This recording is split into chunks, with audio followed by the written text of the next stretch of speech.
Multi party democracy থাকবে বাংলাদেশে। অবশ্যই আওয়ামী লীগ ব্যতীত গত নির্বাচনেও 63টি রাজনৈতিক দল নির্বাচন বর্জন করেছে। আমি বিএনপি করি না, আমরা গণতন্ত্রের স্বার্থে আমরা একসাথে আন্দোলন করেছিলাম, রাষ্ট্র গঠনে এখন একসাথে কাজ করছি। তাই সমস্ত রাজনৈতিক দল, অনেক রাজনৈতিক দল আছে, মৌলিক জায়গায় হয়তো তারা একটা জোট করেছে, তারা যুগপৎ আন্দোলন করছে, অনেক রাজনৈতিক দল আছে।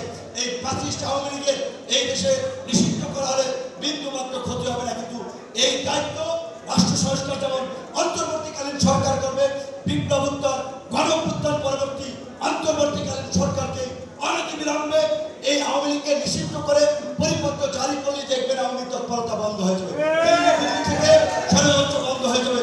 অর্ধেক পাউডারে দ্বিগুণ উজ্জ্বলতা, নতুন রিন অ্যাডভান্সড অর্ধেক পাউডারে দ্বিগুণ উজ্জ্বলতা। এবং দিল্লিকে আমরা পরিষ্কার বার্তা দিতে চাই, তোমরা গত 15 বছরে গুম খুন নারকীয় তাণ্ডব চালাতে আওয়ামী ফ্যাসিস্টের তোমরা সহযোগী ছিল। তোমাদের বিরুদ্ধে দাঁড়িয়ে আমরা নির্বাচন পরবর্তী ভারতীয় বন্দোবস্ত, ভারতীয় আধিপত্য এবং আগ্রাসনের বিরুদ্ধে লড়াই করেছি।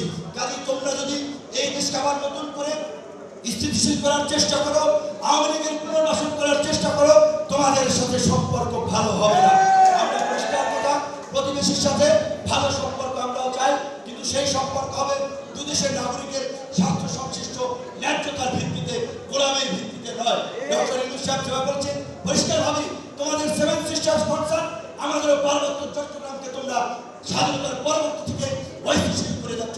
এইখানকার কিছু এজেন্ট বানিয়ে দেশের মধ্যে মন্দিরে হামলা, পূজার মণ্ডপে হামলা করে এখানে একটা সাম্প্রদায়িক দাঙ্গা পরিবেশে দেখিয়ে ঐতিহ্য করার চেষ্টা করেছ। এইগুলা যদি পরিহার না করো, বাংলাদেশের জনতন্ত্রবাদেরকে ক্ষমা করবে না।